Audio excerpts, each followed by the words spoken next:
existencia de la memoria y trata de un tema de absoluta urgencia en estos tiempos, y ese tema es el de la campaña de demolición de las instituciones, las iniciativas relativas a la memoria del conflicto armado interno que llevan adelante desde hace un tiempo y con más intensidad en los últimos meses, tanto el gobierno como el Congreso de la República. Ejemplos de eso son la hostilización al lugar de la memoria,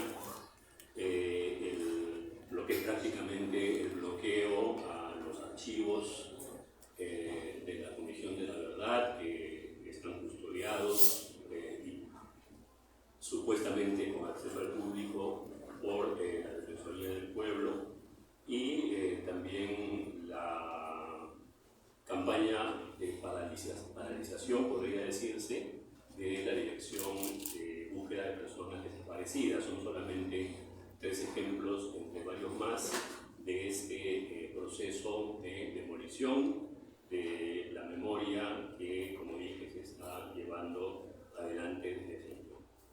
Y para tratar ese tema tenemos una mesa compuesta por 3 expositoras, el doctor Salomón Lerner Febres, quien, como saben, fue presidente de la Comisión de la Verdad y Reconciliación, rector de la Universidad Católica por 2 periodos y fundador y presidente emérito del Instituto de Democracia y Derechos Humanos de nuestra universidad. Tenemos al doctor Manuel Burga, que ha sido rector de la Universidad Nacional Mayor de San Marcos, un reputadísimo historiador de nuestro país, y que además durante varios años fue director del Lugar de la Memoria.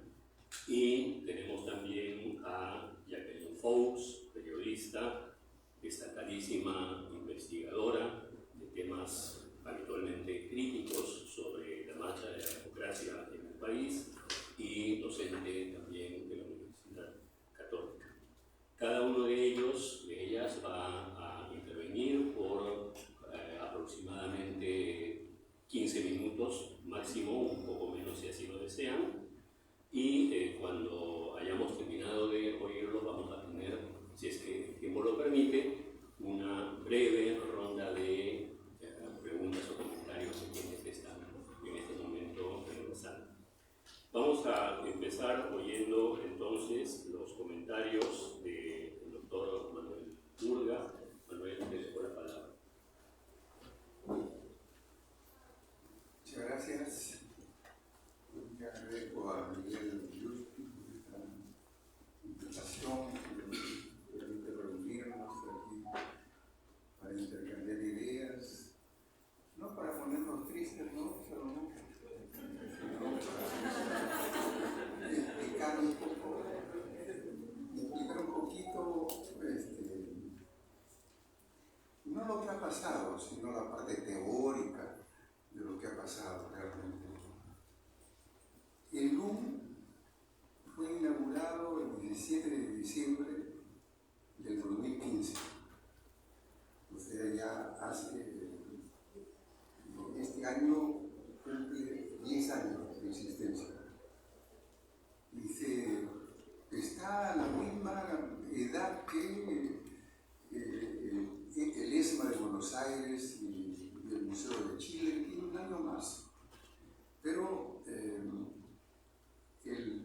LUM creó en un periodo bastante largo y bastante polémico.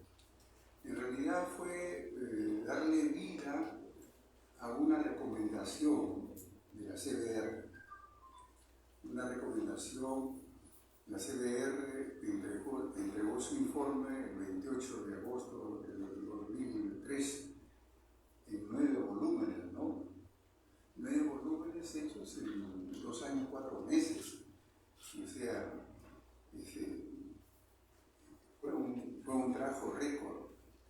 Y allí había esta recomendación, porque estos 9 volúmenes lo que buscaban era esclarecer este periodo tan importante del Perú en el siglo XX, ¿no? De 1980 al año 2000. El 17 de mayo o 18 de mayo de 1980, cuando se dieron ataques de las ánforas en la comunidad de Chusi, hasta el noviembre del 2000, que se produce la caída del gobierno de Alberto Fujimori. Entonces, lo que se propone como muestra museográfica es recordar este periodo. Eso es, recordar este periodo con diversos soportes y con diversos testimonios. Pero tengo que agregar antes que el LUM fue posible gracias a 2 hechos importantes.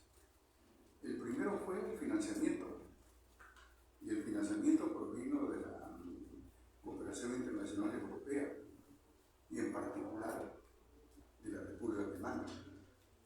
Es decir, si hay un propietario material del edificio, es la Cooperación Internacional Europea.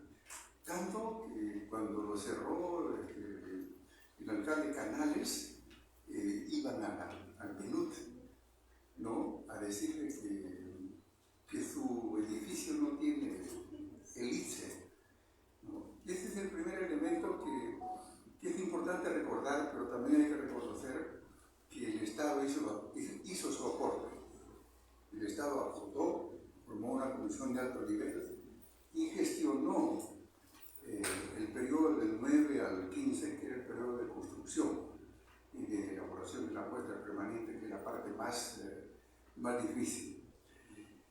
El segundo elemento es que la tecnología museísta, los museos de la verdad, no era una invención para América Latina, ni era una invención para el Perú, no era ninguna invención, sino una tecnología que ya se había probado mucho en otros países. Por ejemplo, en África del Sur existía un museo de la memoria, y en Alemania otro museo de la memoria, muchos museos de la memoria. Entonces de allí se recogió esta expectativa de que recordando íbamos a comprender, íbamos a aprender, para que eso no se vuelva a repetir. En el caso peruano es muy particular, pero no quiero entrar a los detalles. Entonces quiero decir también que el museo, el LUM, era un museo de las víctimas. Eso es bien importante, como lo es el de Buenos Aires, como lo es el de Chile, como lo es el de Bogotá, el de Medellín, de las víctimas, de las que sufrieron afectaciones, los que vivieron situaciones dramáticas. Y aquí en el Perú, como particularmente las poblaciones de las regiones Ayacucho, Apurímac, Huancavelica, Junín, San Martín y de muchas poblaciones amazónicas. Y las que menos sufrieron afectaciones, Lima, por ejemplo, o las partes costeñas, ¿no? Yo he vivido esos años aquí en Lima, los años 80, he vivido como autoridad casi en San Marcos. Y realmente estábamos en otro mundo. No sabíamos lo que estaba sucediendo en las 11 provincias de Ayacucho, ni en las 8 provincias de Huancavelica, Apurímac y de Huancavelica, donde verdaderamente había casi una guerra civil. Entonces, en este LUM se recuerdan acontecimientos como, yo voy a poner solamente un ejemplo, sucedido el 26 de enero de 1983. Casi nos recordamos, ¿no es cierto? Ese año hubo un tremendo cambio climático, perturbación climática, que entonces le decían el niño, ¿no? Y ese 26 de enero del 83 fue el tema de Puchurajano. Y si usted ustedes van al lugar de la memoria a visitar la muestra que empieza con un derrotero cronológico y después con un churrajay, recordamos a los 8 periodistas, a todos ellos, y lo recuerdan sus familias, lo recuerdan sus amigos, y lo recuerda la Asociación Nacional de Periodistas. Cada 26 de enero hay una suerte de peregrinaje para recordar. No recordamos a los perpetradores. En la otra que está al costado de Putris, que también está en Wanda, tampoco recordamos a los perpetradores. Recordamos a los campesinos. 115 campesinos que fueron atacados y desaparecidos, enterrados en fosas comunes, y se recuerda todo el proceso de exhumación y luego de inhumación, es decir, algo que sea una reparación, aunque sea simbólica. Bueno, también recordamos a Lucanamarca, a Cayara, a Jomarca, Socos, y lo recordamos de manera muy particular en algunos casos, no como nos gustaría. No recordamos los penales, por ejemplo, donde 262 fueron ejecutados, los presos en el Montón, San Lorenzo y otros. Pero eso es lo que se podía en aquel entonces, que se elabora la muestra permanente. Entonces, cada efemérides, tenemos, en el lugar de la memoria, teníamos efemérides de los 365 días, teníamos 250 efemérides. Era una suerte de 5 minutos tengo. Pero la memoria se resiste a desaparecer. ¿Cómo va a desaparecer la memoria? Hay un lugar donde se dice desaparecido, los cubos de los desaparecidos, donde venían muchos familiares, los profesores, los amigos de las víctimas a pasar un momento, porque son desaparecidos. Hay 22.000 desaparecidos en ese periodo. En eso tenemos el récord en América Latina, en América del Sur. Realmente muchos no pueden imaginar los 22.000 desaparecidos y las cosas que suceden en las familias de ellos.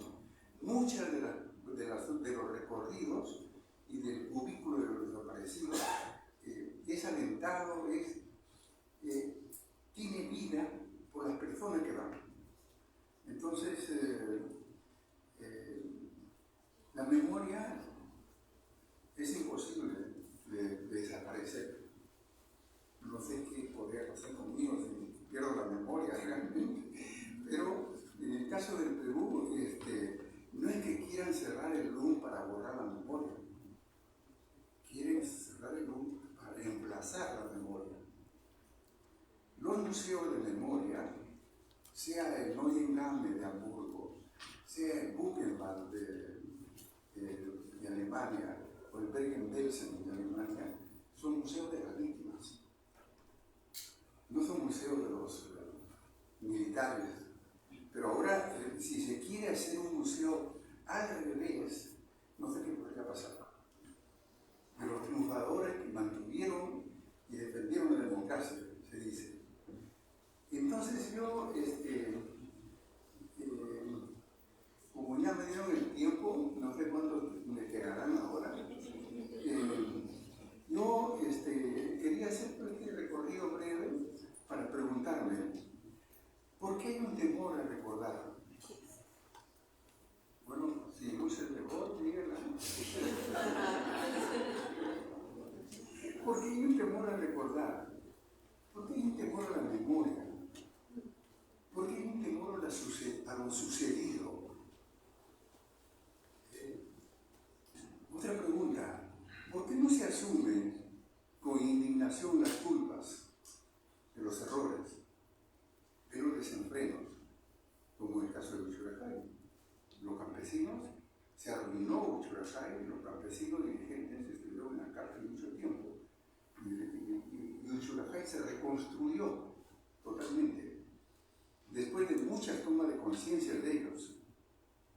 Hay unas tomas de conciencia de los campesinos que verdaderamente son ejemplares, porque dicen ellos, todos somos runa. En algún momento estuviste tú allá en Sendero y no eras de acá, de la comunidad, pero eso ya pasó.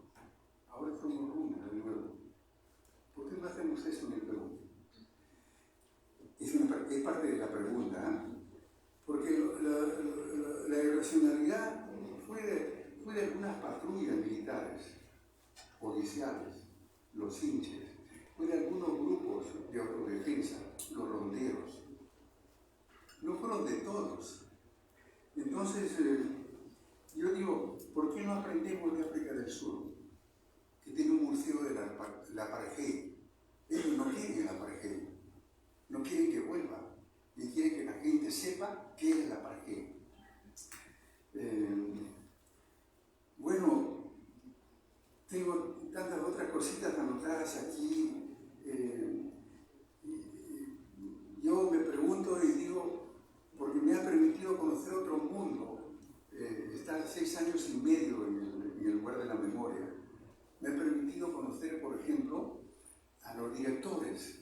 Un minuto. A los directores de museos, y les digo, solamente menciono uno, no hay tiempo. Henri Rousseau, director del museo, Memorial Museo sobre el Terrorismo en Europa.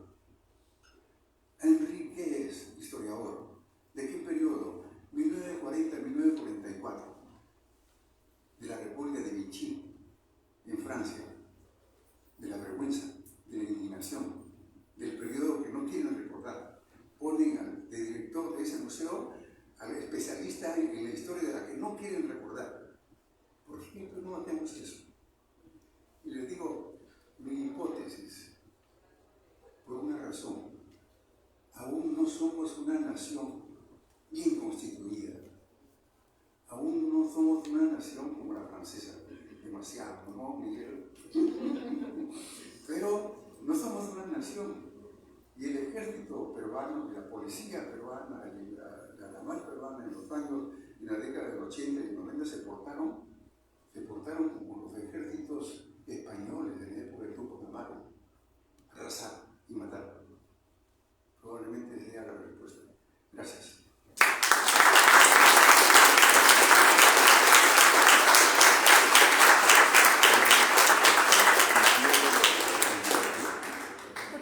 Gracias, Manuel. Vamos a oír ahora la intervención del doctor Salomón Lerner Febres.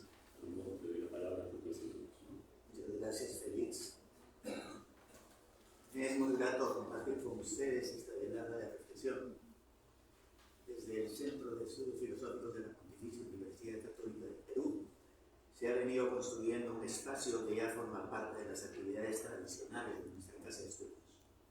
La Noche de la Filosofía congrega un conjunto de actividades académicas y artísticas para que todas aquellas personas que se acerquen a nuestro centro cultural puedan animarse a reflexionar desde distintas perspectivas disciplinarias sobre temas que se vinculan con nuestra realidad actual. Por ello, saludo y felicito a las unidades de nuestra casa de estudios que se encuentran involucradas, así como el invalorable apoyo del Instituto Goethe y el Teatro Luchana, que colaboran con este esfuerzo de reflexión. En esta mesa estamos ante un problema propio de nuestro tiempo en varias partes del mundo: la negación de la memoria sobre graves violaciones a los derechos humanos ocurridas en varios contextos. En Estados Unidos se libran presiones a entidades académicas y culturales para evitar pronunciarse sobre eventos que han generado grave daño a la humanidad, como las graves vejaciones inminentes con el genocidio que se han registrado en la Franja de Gaza, o las discriminaciones vividas por afrodescendientes en la primera potencia mundial.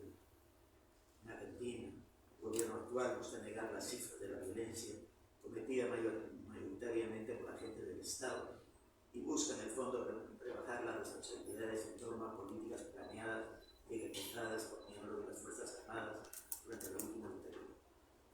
Cabe mencionar que la administración presidida por Javier Milei cuenta en sus filas con personas ligadas en forma profesional o militar con personas involucradas en los crímenes antes mencionados. Vivimos en general en un tiempo poco proclive a la defensa de los derechos humanos, que había dicho.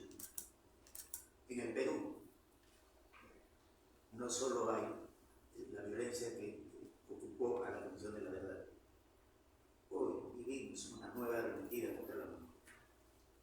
En la práctica, en lugar de la memoria, el Museo Oficial del Estado Peruano sobre el conflicto armado interno se encuentra abandonado a su suerte, sin un director designado desde el arbitrario despido del historiador Manuel Burger, quien nos acompaña en esa mesa y al que en este espacio aprovecho la oportunidad para reiterarle mi agradecimiento, nuestro agradecimiento, por su labor al tiempo que se le brinda un desagravio por el maltrato de un gobierno que felizmente será un pie de página ingrato en la historia nacional.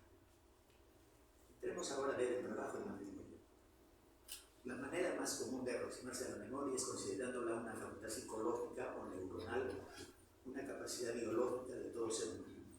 Y aunque esto sea válido como punto de partida, es necesario enfrentar el hecho de que la memoria cumple un papel fundamental en la constitución del mundo social. La cultura, la política, las agrupaciones étnicas, el desarrollo de los estados no serían posibles sin el ingrediente fundamental que es la memoria. Así, lejos de limitarse al recuerdo privado, la memoria opera como un discurso que modela identidades, se convierte en terreno de disputa de significados y configura horizontes pasados y futuros que poseen valores éticos y políticos en el presente. La memoria no es entonces un mero almacén de recuerdos individuales ni un archivo inerte del tiempo, sino más bien una práctica viva, situada y siempre conflictiva, en tránsito, que se expresa bajo la forma de narraciones. En efecto, la memoria no es un nuevo listado de hechos o personajes, sino un tejido narrativo que propone explicar una continuidad que se constituye como fundamento de nuestra conciencia, el saber, el hilo que une el pasado, el presente y el futuro.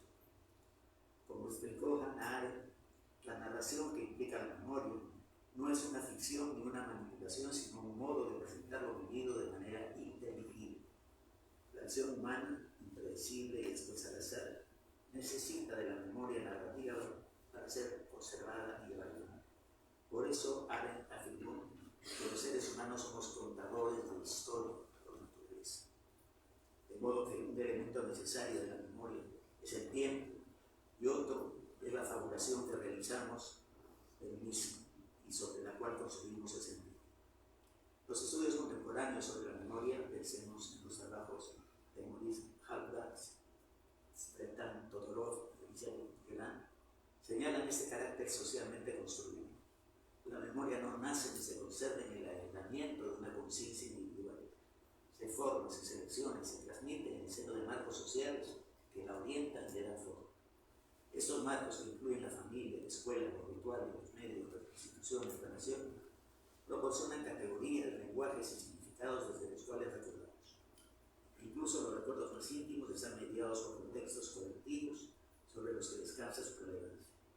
El recuerdo, además, suele estar mediado por objetos a los que les atribuimos el aura de objetos de memoria y que poseen un valor íntimo, pues nos conectan con un momento de nuestras vidas o con personas.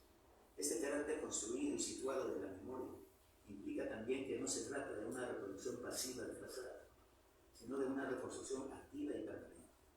Las memorias son parte del tejido de una sociedad y permiten enlazar las necesidades, los intereses, los temores y las expectativas del presente con las cuestiones del pasado. Toda memoria, o precisamente toda memoria ejemplar, para recurrir al concepto de Todorov, es una interpelación. La memoria no es entonces el mero resultado de un encadenamiento de hechos socialmente relevantes, sino un quehacer, una práctica que involucra tanto la recepción de memorias heredadas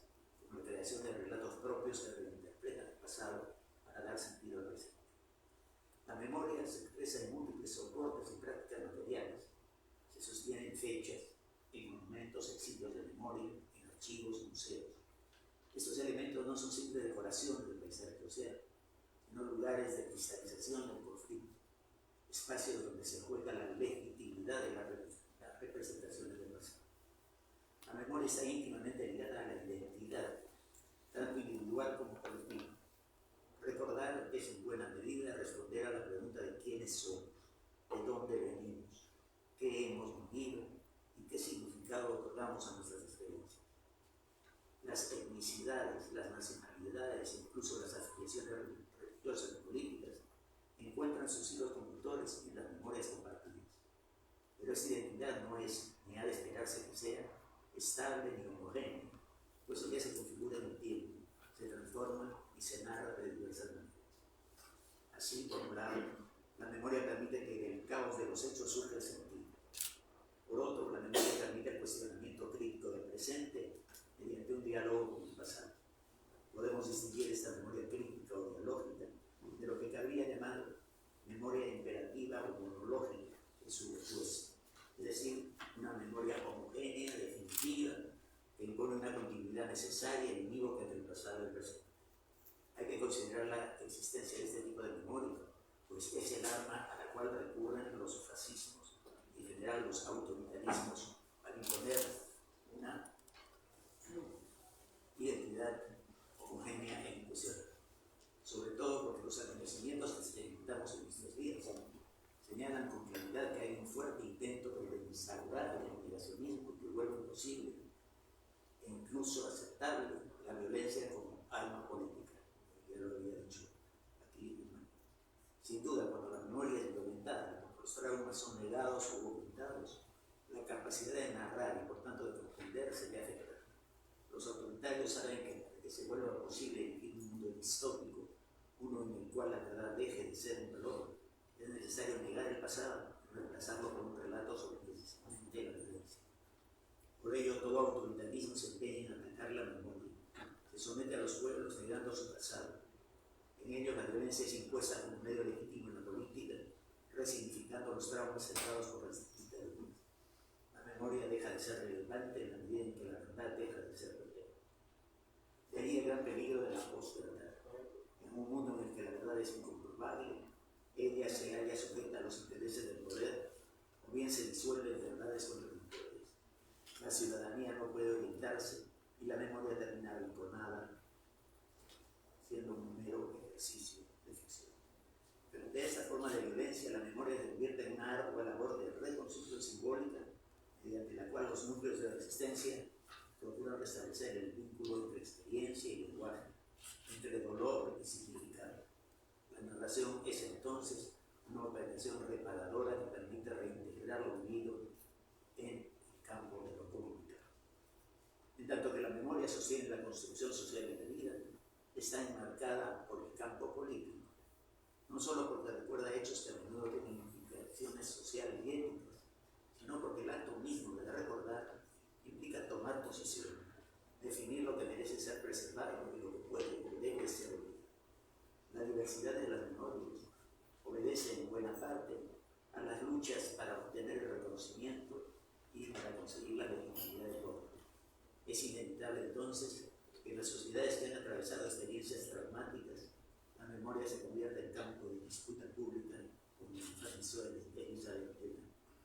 Diversos actores sociales, como víctimas, familiares, organizaciones de derechos humanos, instituciones estatales, medios de comunicación, intervienen en este espacio tanto para promover y cuestionar la veracidad de los hechos y las interpretaciones del pasado. Que la memoria se encuentra en discusión no debe entenderse como una debilidad. Es la demostración de que está viva, que es relevante para situar la condición moral del presente.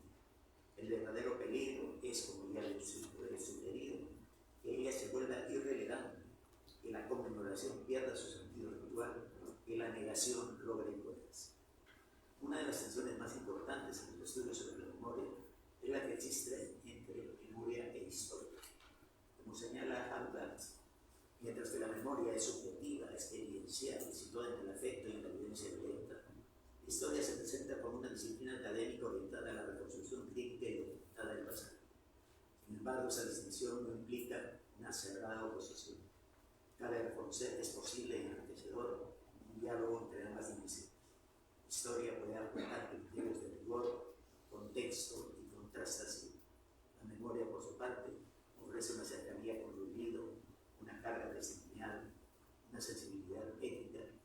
puede ser desechada a sí misma. En ese diálogo complejo que señalábamos, se plantea también pues, el problema de la verdad. Y surge la pregunta, ¿puede la memoria mentir? ¿Son los recuerdos siempre confiables? La respuesta, desde una perspectiva crítica, reconoce que la memoria está sujeta a olvidos, distorsiones, silencios y transformación. Pero esto no la invalida como forma de conocimiento, sino que exige una conciencia teórica atenta a distinguir cuándo se la trata como representación social, lo que la gente cree, y cuándo se la toma como evidencia factual.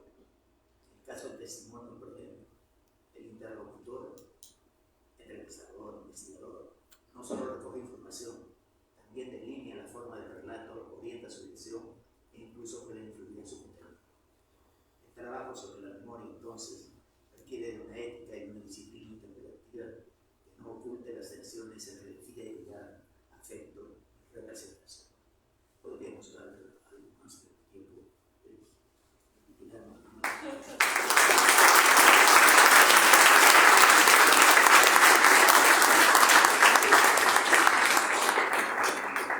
Muchas gracias, Salomón, por su exposición.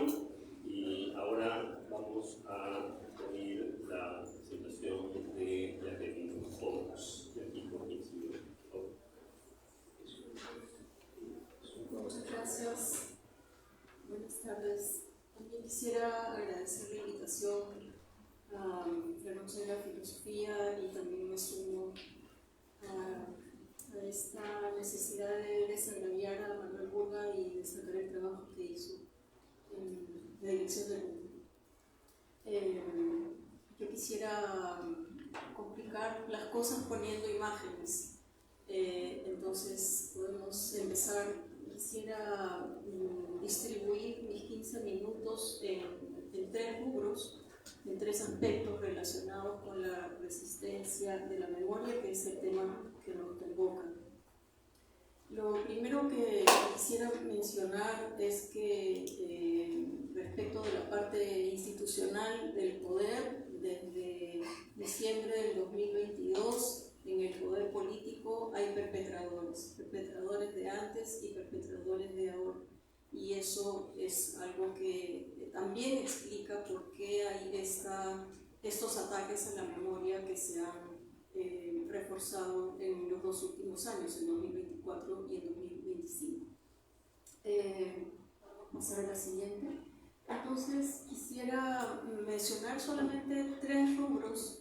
Se van a perder las fotos si es que no van adelante.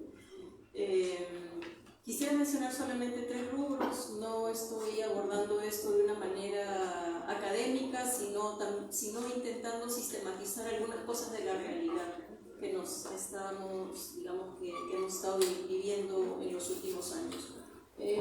Primero, que la ciudadanía, las víctimas, las organizaciones y las redes son lugares de memoria cuando las instituciones de memoria son atacadas, como por ejemplo cuando se intenta inhabilitar al lugar de la memoria. Lo siguiente, el otro ámbito donde también es muy evidente la resistencia a la memoria es la cultura. La cultura no la que está en el boom y que ahora está, digamos, violentada, desgastada, sin agua, sin personal, etc., sino que hay otros ámbitos de cultura donde circula la memoria.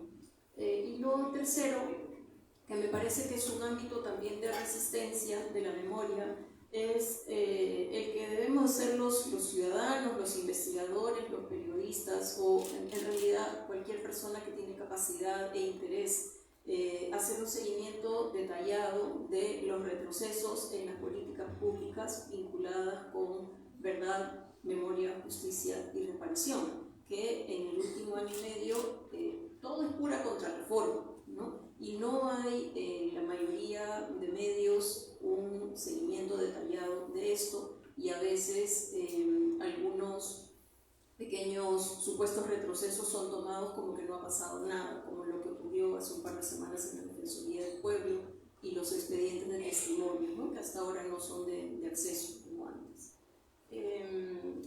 Quisiera mostrar la siguiente foto. que es esta relacionada con las víctimas, la ciudadanía. Me parece importante que en este momento ya no solamente pensemos en las víctimas del Estado peruano, solamente de 1980 al 2000, porque ellos normalmente se juntan cada vez que hacen demandas de justicia.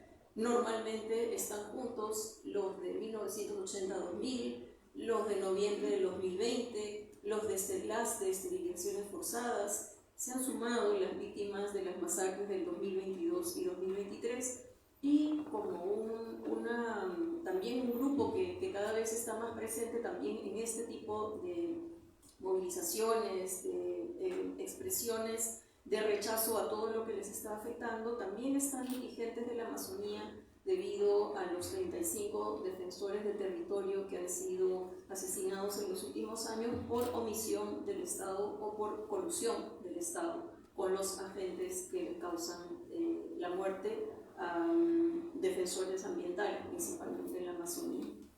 Entonces esta foto es de ayer y a la izquierda, la foto está incompleta porque había a la izquierda y a la derecha más víctimas de pie.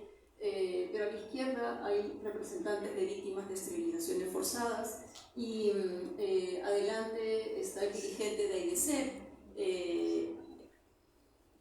Está aquí ya Sotelo, la hermana de Inti Sotelo, una de las víctimas del 14 de noviembre del 2020. Está a la derecha Raúl Samillán, que es hermano del médico que fue asesinado en la masacre de Juliaca en 2023.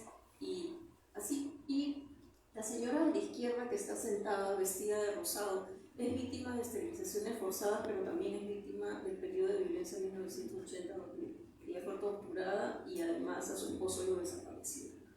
Entonces, me parece que es importante tener en cuenta que la memoria está en estas personas y ya no es solamente de los hechos de 1980-2000, sino de un continuo de violencia estatal que no para, y de donde procede el negacionismo.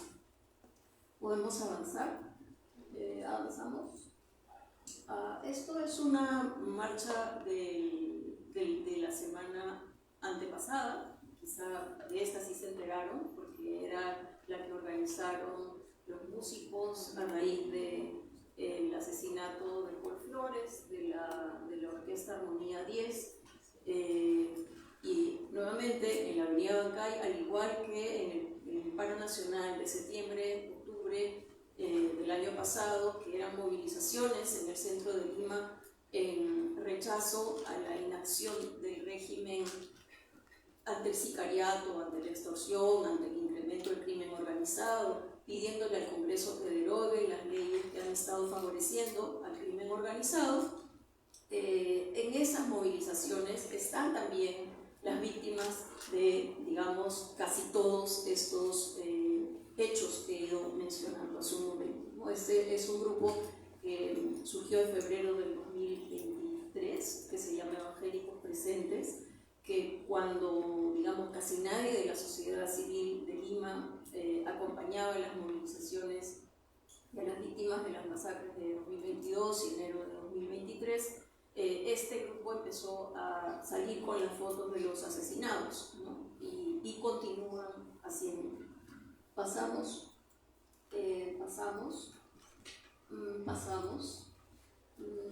Y eso también es de esa misma movilización en la Avenida Bancay, de la marcha que le llamaron No Queremos Morir, ¿no?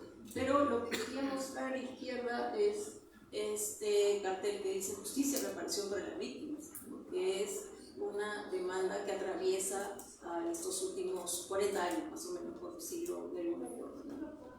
Avanzamos. Víctor Santisteban es una de las víctimas de enero de 2023 de las movilizaciones en Lima. Es el único asesinado durante las masacres en Lima, y la hermana de Víctor Santisteban estaba movilizándose ese día de la marcha de No Queremos Morir, a pesar de que no era una marcha por eso, pero ellos salen, ¿no? Y ella estaba marchando porque han cambiado por N vez al fiscal que investiga el caso de su hermano, y y cada vez que cambian a los fiscales no avanza. Avanzamos. Avanzamos.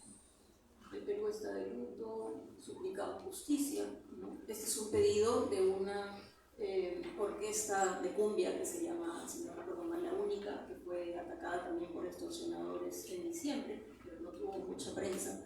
Y este pedido, digamos, de la súplica de la justicia está cada vez más extendido. Avanzamos. Sicariato, quise decir.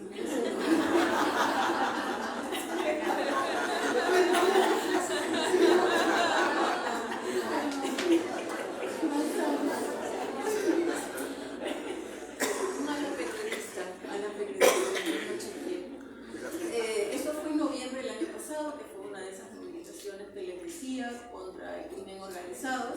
Y siendo una movilización contra el crimen organizado, vinieron familiares de víctimas de Andahuayla, de Cusco, de Juliaca, de Macusani, de Pichanaki, y cada venida a Lima es un esfuerzo. Y lo que hacen ellos es presentar los rostros de sus familiares porque no quieren que se olviden de ellos, no quieren justicia, pero a la vez no quieren que se olviden de ellos. Lo mismo que podríamos decir de las madres de la FACEP, de los familiares de la Canduta, etc. Avanzamos. Paso al siguiente punto, que es la cultura, y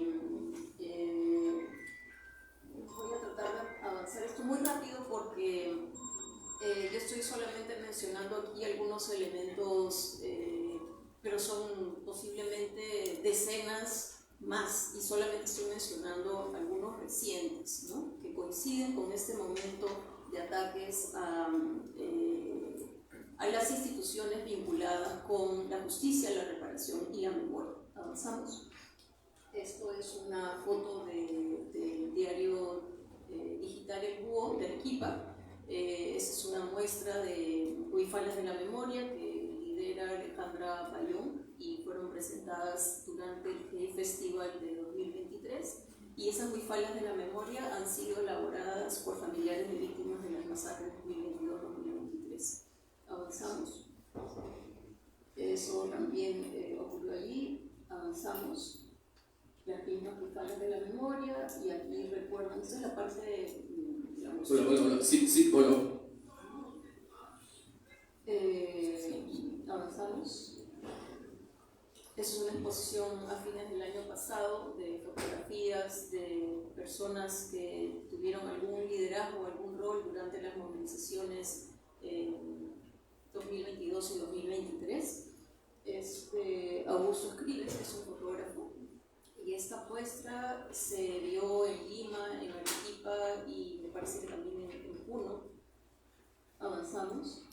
Ella es una de las retratadas, Aida Aroni, que era una mujer que salía a las movilizaciones de 2022 y 2023 en Lima. No era víctima de las masacres, no tenía un familiar en las masacres, simplemente salía por indignación ante lo que estaba pasando y en Ayacucho, y le molestaba, le indignaba la masacre de Ayacucho.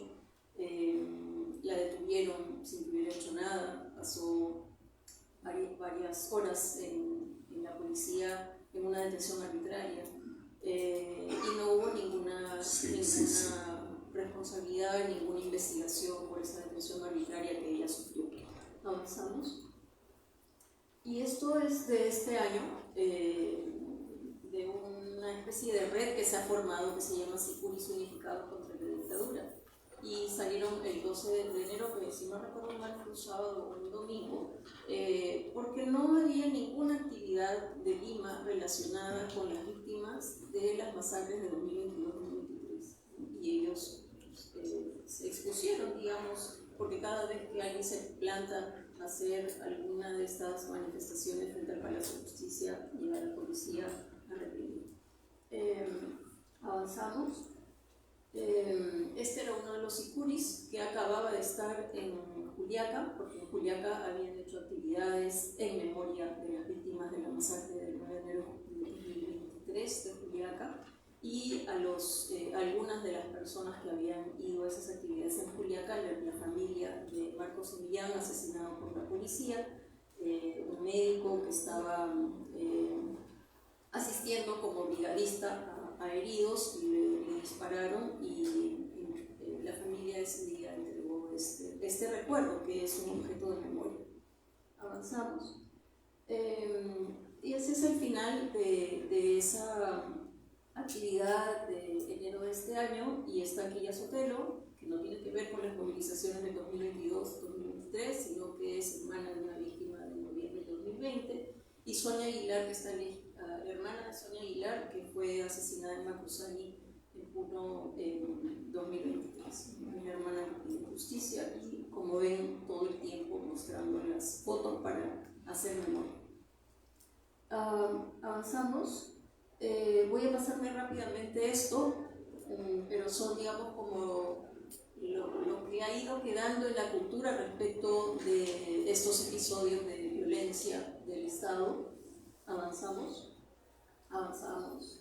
Y quisiera detenerme un par de minutos en este aspecto de el poder político y cómo ha utilizado en los 2 últimos años las diversas instituciones para que haya retrocesos, por ejemplo, respecto de exhumaciones y especialmente en la desaparición, valga la redundancia, la desaparición de investigaciones de personas víctimas de desaparición forzada. En agosto del 2024, un funcionario entró a trabajar en el Ministerio de Justicia como director de la Dirección General de Búsqueda de Personas Desaparecidas, y con la experiencia ya de haber en la Procuraduría, haber neutralizado una Procuraduría, el área de corrupción de la Procuraduría General, con esa experiencia de haber neutralizado ya una entidad, llegó al Ministerio de Justicia para inhabilitar o neutralizar otra entidad.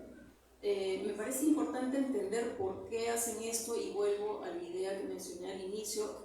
Hay aliados de perpetradores que están en el poder político, y cada vez que se hace una búsqueda de personas desaparecidas, normalmente los perpetradores suelen ser agentes de las fuerzas del orden, y ese es el motivo por el cual en esta Dirección General de Búsqueda de Personas Desaparecidas han pasado varias cosas. Les han ido disminuyendo el presupuesto, han redactado una norma para rebajarle de jerarquía y que puede estar más controlada o más limitada.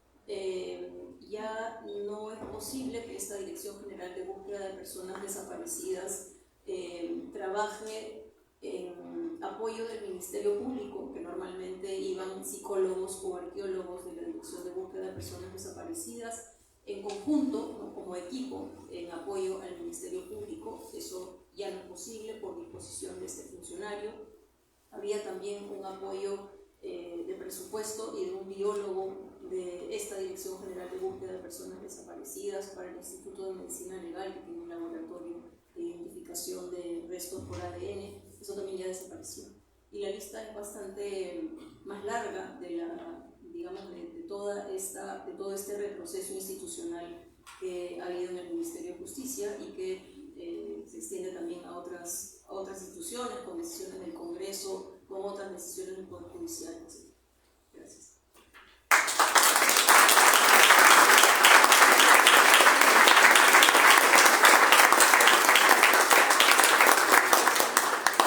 Gracias, Jacqueline, por tu presentación.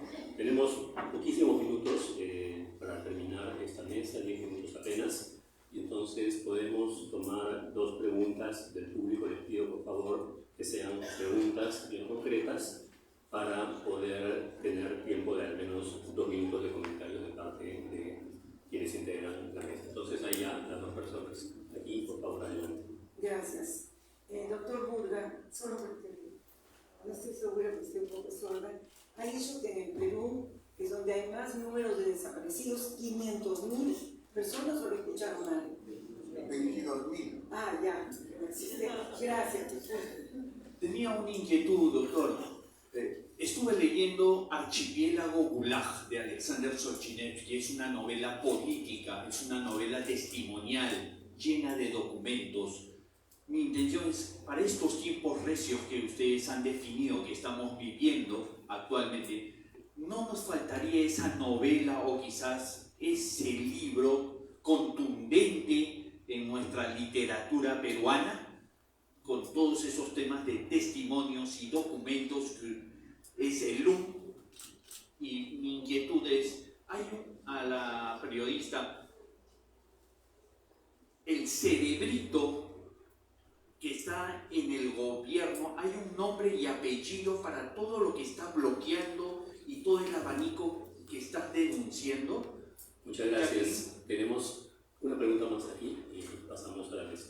Ok, muchas gracias a todos los ponentes. Soy Leonardo. Me gustaría primero comenzar por la precisión que se comentó, ¿no?, respecto a Churjay, que si bien pues, es conocido por el tema del asesinato de periodistas, el mismo informe resalta de que luego existieron bastantes pues, asesinatos de comuneros que quedaron también dejados de lado. Mi pregunta más concisa quizás respecto al informe que es señalada para el doctor Lerner es de que en la parte de reparaciones, del Consejo de Reparaciones, ustedes mencionan de que esta va a depender de la voluntad política que pueda tener en este caso la autoridad de cargo en ese momento. Mi pregunta sería, ¿ustedes pensaron de que digamos, con ello realmente se lograría concretar lo que viene a ser el plan de reparaciones, que si bien existe quizás se puede en este caso pues, mejorar, o quizás hubieran optado por una visión más de que sí o sí tenga que aplicarse dentro de lo que es la práctica legal peruana, ¿no? Entonces, esas son las inquietudes. Lo último podría ser un poco respecto a estas cuestiones que nosotros estamos viendo en el Perú, ¿no? Pero existen muchos otros espacios de memoria que también están siendo atacados.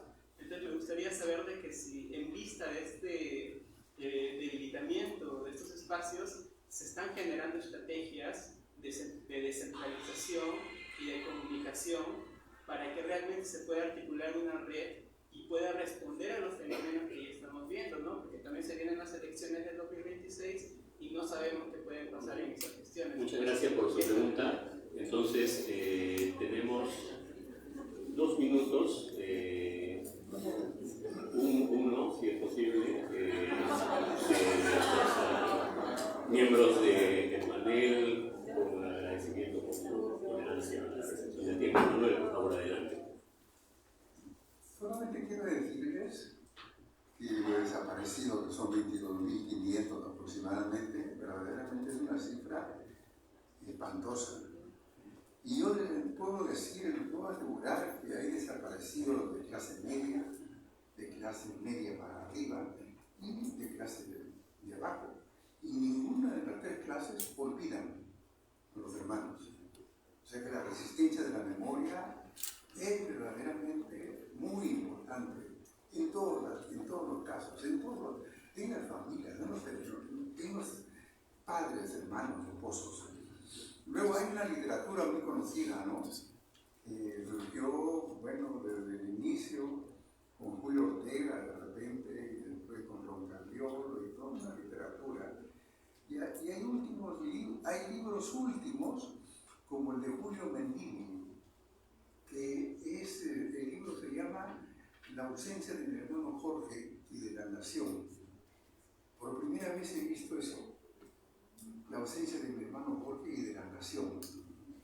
Miren, la nación está ausente y probablemente esa sea una de las causas para matarlos entre prófugos.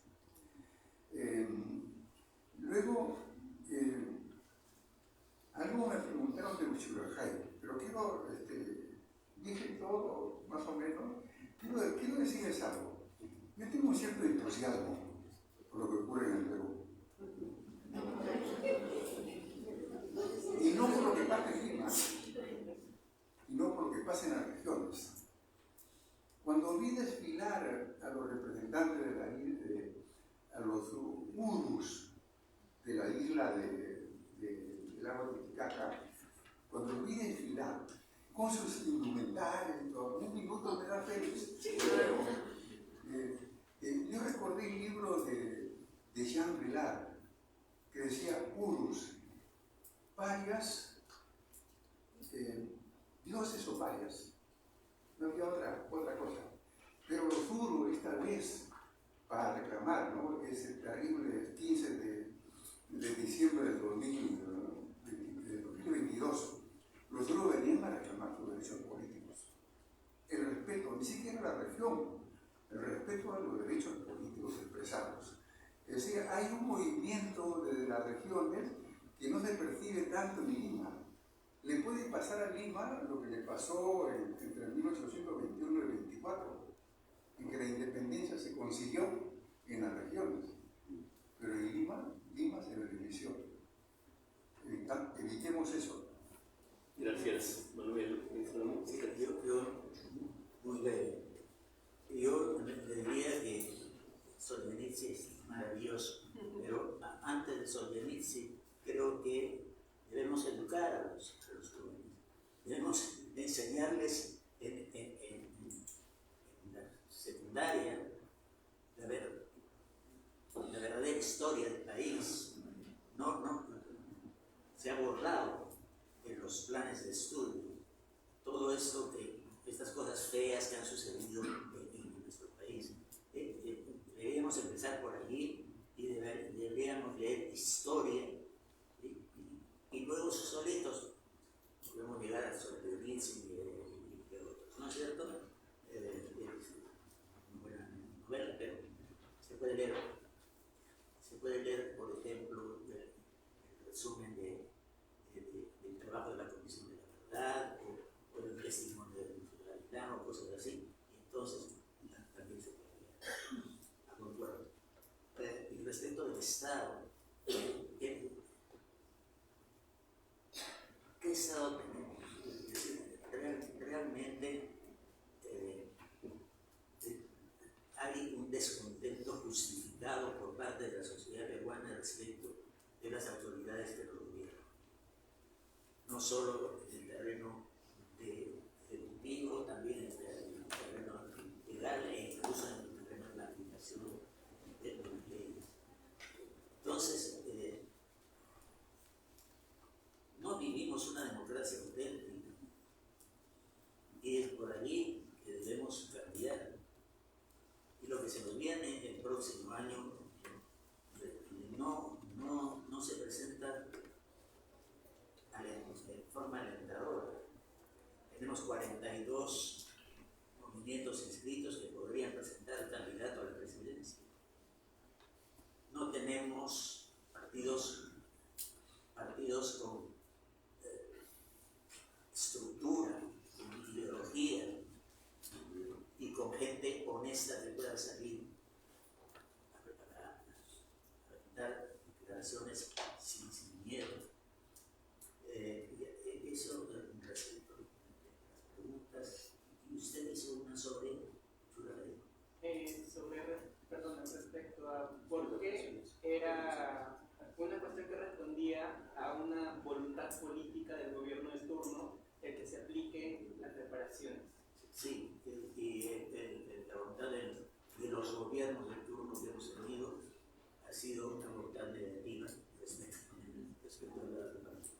Ha habido reparaciones mínimas, pero no ha habido un reconocimiento, en primer lugar, un reconocimiento de responsabilidad, de culpa, y hay mucho por recuperar. Muchas gracias, Salomón. No hay un único responsable, como decía el señor, si es que hay un cerebrito, no, hay innumerables responsables en diferentes entidades del poder político. Están algunos en la Junta Nacional de Justicia que no evalúan, por ejemplo, si es que hay competencia en derechos humanos cuando nombran al nuevo fiscal de derechos humanos. Está otro grupo en el Congreso que hace libros negacionistas o que aprueba normas de prescripción, entre otras normas. Meli, ¿qué tal escuchan la música ahí? Se escucha bien. Está Eduardo Arana, que es el ¿Tú la escuchas bien? ministro. Sí, porque es para sala, Está bien. Creo que acá se escucha más fuerte que afuera. No sé ¿Ese es Nueva Lima? Ya. Con eso salga. Mencionaré para terminar. Mencionaré para terminar al No, repite. Ya. Porque no se pudo escuchar. Puedes agregarle cosas a esa playlist. Ya. Puedes ponerle esta de Trash Criollo que te decía.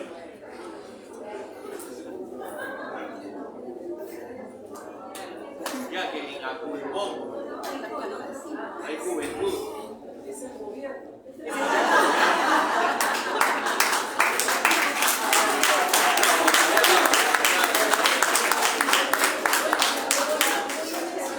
Voy a mencionar solamente 4, pero quisiera que quedara claro que es una red de intereses que está en la política, en el empresariado, no es solamente en el gobierno, ¿no? El régimen no es solamente el Ejecutivo y el Congreso. En el régimen hay empresarios que terroquean a los manifestantes, por ejemplo, ¿no? El Congreso ha publicado libros negacionistas, este Congreso es el que ha aprobado normas de prescripción de crímenes de lesa humanidad, es el que ha aprobado leyes de gatillo fácil, es el que ha aprobado leyes para que los policías no puedan ser detenidos mientras son investigados por la Fiscalía por crímenes como los de derechos humanos que hemos estado mencionando. La Junta Nacional de Justicia está evaluando y nombrando fiscales y jueces de derechos humanos, pero no les evalúa sobre derechos humanos, no está ese tema en la evaluación, pero los nombra, y estos son los que están haciendo las investigaciones de todos estos casos. Les mencionaba también a Eduardo Arana, que es el ministro de Justicia, que es el directamente relacionado con estos retrocesos que mencioné en la Dirección General de Búsqueda de Personas desaparecidas, pero en realidad la lista es bastante más larga. Gracias.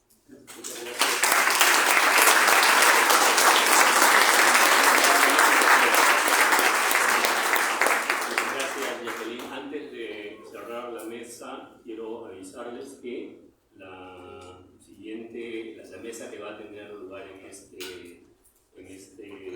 local a continuación va a ser en inglés, y por lo tanto están invitados a recoger audífonos para la traducción, los que así lo deseen. Muchas gracias, Manuel.